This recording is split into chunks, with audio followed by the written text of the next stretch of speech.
મારી છોકરી 10મું પૂરું થઈ ગયું પણ પૈસાના લીધે એનું ભણવાનું રહી ગયું. અચ્છા, પૈસા નહોતા એના લીધે ભણવાનું છોડી દીધું.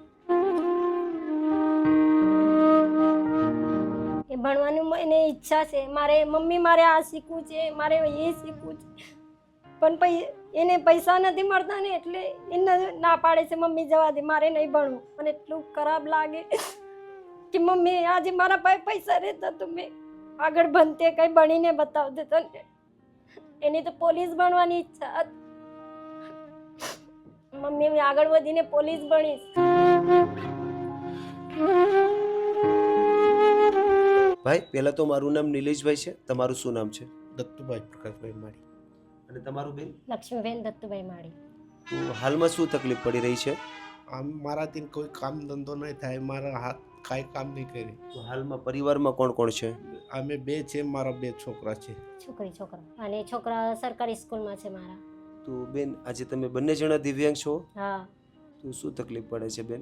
દુઃખ તો એવું છે કે છોકરા સ્કૂલે જાય, મમ્મી આ જોઈએ એલું જોઈએ, અમારાથી અપાય નહીં, એનાથી મન દુખે. અમારું દુઃખ તો બહુ થાય, પણ હવે જિંદગીમાં આગળ વધવાનું હોય તો કંઈ ને કંઈ કરવું જ પડે ને. તમે મદદ કરશો તો એટલું અમારે જિંદગીમાં આગળ વધી શકશો. અમે માંગ કરું છું મેં, કોઈ તમારા મદદ કરશો તો સારું. કોઈ ધંધા કરે, કોઈ બે પૈસા કમાવા માટે. પ્લીઝ પહેલાં તો ચિંતા નહીં કરો, અમે ચોક્કસથી તમને મદદરૂપ બનીશું. તો અત્યારે ઘરનું ગુજારણ કઈ રીતના ચાલે છે? જેટલા કમાય એટલે લાવવાનું, એટલે જ ખાવાનું, બીજું કાંઈ નથી મારે. રોજે રોજે લાવવાનું, રોજે રોજે બનાવવાનું ને એ જ ખાવાનું. મારી છોકરી 10મું પૂરું થઈ ગયું પણ પૈસાના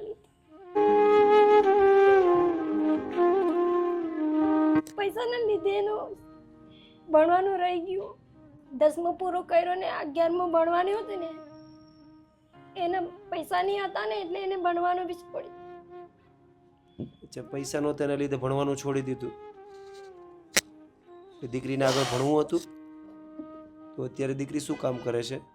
હમણાં તો કઈ નથી કરતી, ઘરે જ છે. 10મું પૂરું કર્યું અને કેટલો સમય થયો બેન? હમણાં 6 મહિના થઈ ગયા. એને 11મું ભણાવવાનું હતું મારે, પણ પૈસા નહીં હતા ને એટલે નહીં ભણાય. પૈસાના અભાવના કારણે તમે તમારી દીકરીને ભણાવી ના શક્યા બેન.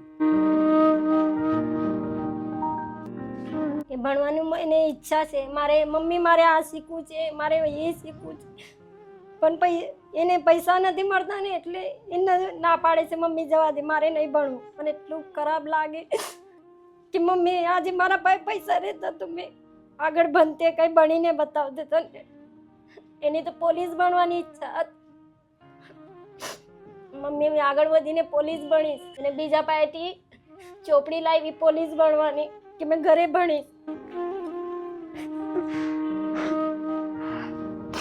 પ્લીઝ પહેલાં તો બેન તમે રડો નહીં.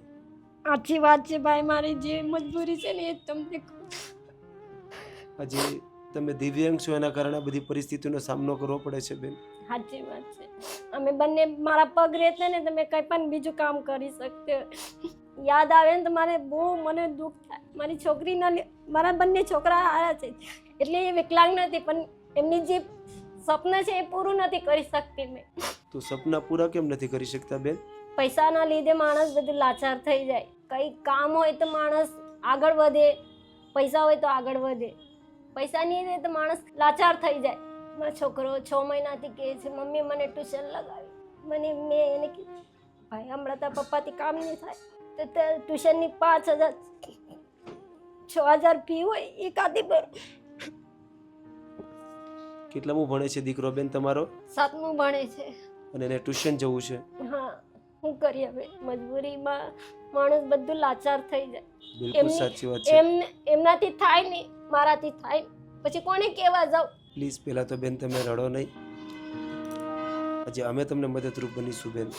આજે અમે પણ સમજીએ છીએ કે આજે તમારે બંને જણાને કામ કરવું છે, આગળ વધવું છે, પણ આજે તમારી પરિસ્થિતિ કંઈક એવી છે કે તમારા દીકરાઓના પણ તમે સપના નથી પૂરા કરી શકતા. અમારી એવી મદદ કરો કે મારા છોકરા બી ભણી શકે, અમે જિંદગીમાં આગળ વધી શકે. જે મહેનત કરવા માંગો છો, મહેનત કરવી છે અમારે. બીજું પણ તમે ચિંતા નહીં કરો, અમે ચોક્કસથી તમને કંઈક એવી રીતના સપોર્ટરૂપ બનવાની કોશિશ કરીશું કે તમે એક જ જગ્યાએ બેસીને મહેનત પણ કરી શકશો અને અમે તમારી જેવા ઘણા બધા દિવ્યાંગ લોકોને આત્મનિર્ભર બનાવ્યા છે. એ અત્યારે દિવ્યાંગ લોકો આગળ પણ વધી રહ્યા છે અને મહેનત પણ કરી રહ્યા છે. એવી જ રીતના અમે તમને એક દિવ્યાંગ કેબિન અને દિવ્યાંગ રોજગાર ખોલી આપશું, જેથી કરીને તમે તમારા જીવનમાં આગળ પણ વધી શકશો અને તમે તમારા દીકરાના અને દીકરીના સપના પણ પૂરા કરી શકશો. ઠીક છે, તમે બિલકુલ ચિંતા નહીં કરતા. તો દોસ્તો, તમે દરેક લોકોએ આ દિવ્યાંગ પતિ પત્નીની વાત તો સાંભળી થશે. હાલમાં આ દિવ્યાંગ પતિ પત્ની ઘણી બધી તકલીફો સાથે, ઘણા બધા સંઘર્ષ સાથે પોતાના દિવસો તો પસાર કરી જ રહ્યા છે. અને બેને કીધું પ્રમાણે કે આજે અમારી એટલી બધી લાચારી છે કે આજે મારા દીકરા દીકરીના સપના પણ પૂરા નથી કરી શકતા. મારી દીકરીને 10મું ધોરણ પછી આગળ ભણવું હતું, પણ આજે મારી પરિસ્થિતિના કારણે મારી દીકરીને પણ ન ભણાવી શકે. દીકરીને ઉઠાડી દીધી છે. આજે 6 મહિના પહેલાં જ મારી દીકરીનું એજ્યુકેશન બંધ કરાવી દીધું છે. આનું માત્ર કારણ એક જ છે કે મારી પાસે કામ નથી, અમારી પાસે ઘર ચલાવવાની પણ વ્યવસ્થા નથી. અમે માંડ જમવાની વ્યવસ્થા કરીએ છીએ, તો મારા દીકરાનું એજ્યુકેશન અમે કઈ રીતના પૂરું કરીએ. પણ દોસ્તો, હર હંમેશને માટે આવા દિવ્યાંગ લોકોને સપોર્ટ કરવો જોઈએ. આજે આ દિવ્યાંગ લોકોને આગળ વધવું છે, મહેનત કરવી છે, પણ આજે આ દિવ્યાંગ લોકો પાસે કામ ના હોવાના કારણે પોતાનું ઘરનું ગુજરાન પણ નથી ચાલતું અને પોતાના દીકરા દીકરીને ભણાવી પણ નથી શકતા. પણ હંમેશા આવા લોકોને સપોર્ટ કરવો જોઈએ. આજે આપણા દિવ્યાંગ પતિ પત્નીને કંઈક એવી રીતે સપોર્ટ બનવાની કોશિશ કરીશું કે આ દિવ્યાંગ પતિ પત્ની આગળ પણ વધી શકશે, પોતાના દીકરા દીકરીના સપના પણ પૂરા કરી શકશે અને પોતે મહેનત કરીને આત્મનિર્ભર બનીને પોતાના પગભર ઊભા થઈને આગળ પણ વધી શકશે. તો બસ દોસ્તો, વિડીયો એન્ડ સુધી જોજો અને તમારા દરેક ગ્રુપમાં વિડીયોને શેર કરજો. અત્યારે દિવ્યાંગ પતિ પત્નીને આપણે સપોર્ટર બનવાની કોશિશ કરીએ.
આજે આ દિવ્યાંગ પતિ પત્નીની પરિસ્થિતિને ધ્યાનમાં રાખીને આજે આપણે આ પરિવારને એક સરસ મજાની રોજગારની વ્યવસ્થા કરી દીધી છે, જેથી કરીને આવનારા સમયમાં આ દિવ્યાંગ પતિ પત્ની મહેનત પણ કરી શકે અને પોતાની જિંદગીમાં આગળ વધીને પોતાનું ઘરનું ગુજરાન પણ ચલાવી શકે. અને દોસ્તો, આજે આપણને આ સંપૂર્ણ દિવ્યાંગ કેબિન માટે અને ખાસ આ રોજગાર માટે જેણે સપોર્ટ કર્યો છે એમનું નામ છે હેમલભાઈ પટેલ, જે યુએસ અમેરિકાના રહેવાસી છે. આજે હેમલભાઈના પૂરા પરિવાર તરફથી આ દિવ્યાંગ પતિ પત્નીને જે પણ મહેનત કરવામાં તકલીફ પડી રહી હતી, એમાં આજે હેમલભાઈ પટેલનો પૂરો પરિવાર આ દિવ્યાંગ કેબિન માટે સપોર્ટર બન્યો છે. તો આજે લાઈફ હેલ્પર ચેરિટેબલ ટ્રસ્ટની પૂરી ટીમ હેમલભાઈ પટેલ અને એમના પૂરા પરિવારનો દિલથી આભાર વ્યક્ત કરે છે. તો ભાઈ, આજે કેવું લાગ્યું છે? આ દિવ્યાંગ કેબિન તો ઓપન થઈ ગયું છે, આજે તમારા માટે એક સરસ મજાની રોજગારની પણ વ્યવસ્થા થઈ ગઈ છે. તો આજે કેવું લાગે છે રોજગાર ઓપન થઈ ગયા પછી? માટે બહુ સારું લાગે. તમને અમારે મદદ કરી, અમને સારા જ આપ્યા. અમને બહુ મનથી બહુ ખુશી મળી તમને. અને તમે કહેતા હતા ને કે તમારે મહેનત કરવામાં તકલીફ પડી રહી છે, તમારે આગળ વધવું હતું, પણ હવે તમારે મહેનત કરવામાં તકલીફ નહીં પડે. હવે તમે એક જ જગ્યાએ બેસીને મહેનત પણ કરી શકશો અને તમારી જિંદગીમાં આગળ વધીને તમારા ઘરનું ગુજરાન પણ ચલાવી શકશો. કેવું લાગે છે બેન આજે? સારું લાગે છે. હેમલભાઈએ મદદ કરી, અમને બહુ સારું લાગે છે. અમે જિંદગીમાં આગળ વધશું એટલે એમની બહુ મહેનત છે અમારા માટે, એટલે તેમનો ખૂબ આભાર છે. Thank you so much, thank you so much. અને ભાઈ, આજે આપણને આ સંપૂર્ણ રોજગાર માટે જેણે સપોર્ટ કર્યો છે એમને તમે કંઈ કહેવા માંગતા હોય તો? અને જેને અમને સપોર્ટ કર્યો અમે એના બહુ આભાર વ્યક્ત કર્યા. Thank you so much, thank you so much. હવે મહેનત કરવામાં તકલીફ નહીં પડે ને બેન? ના ના, આટલું કર્યું બહુ, અમને એટલું જ બહુ જ જોઈએ, એટલું જ જોઈએ. અમે જિંદગીમાં આગળ વધશું. તમારી થેન્ક યુ તમને. થેન્ક યુ સો મચ બેન, થેન્ક યુ સો મચ. તો થેન્ક યુ સો મચ હેમલભાઈ પટેલ. આજે તમારા સપોર્ટથી, તમારા સહયોગથી આ દિવ્યાંગ પતિ પત્નીના જીવનમાં એક આશાનું કિરણ આવ્યું છે. કારણ કે આજે આ દિવ્યાંગ પતિ પત્નીને મહેનત કરી જીવનમાં આગળ વધવું હતું, પણ આજે કોઈ પણ પ્રકારનો સપોર્ટ ના હોવાના કારણે આ દિવ્યાંગ પતિ પત્નીને બહુ બધી તકલીફ પડી રહી હતી. પણ આજે તમારા સપોર્ટથી, તમારા સહયોગથી આ દિવ્યાંગ પતિ પત્નીને બહુ મોટી રાહત મળી છે. તો આજે લાઈફ હેલ્પ ચેરિટેબલ ટ્રસ્ટની પૂરી ટીમ હેમલભાઈ પટેલ અને એમના પૂરા પરિવારનો દિલથી આભાર વ્યક્ત કરે છે. તમે જ્યાં પણ હો ત્યાં ભગવાન તમને તન મન ધનથી તંદુરસ્ત રાખે. આજે અમારી પૂરી ટીમ તમારો દિલથી આભાર વ્યક્ત કરે છે. અમારા જીવનમાં હું મતલબ આમને કંઈ નવી દિશા મળી આગળ કંઈક બનવાનું.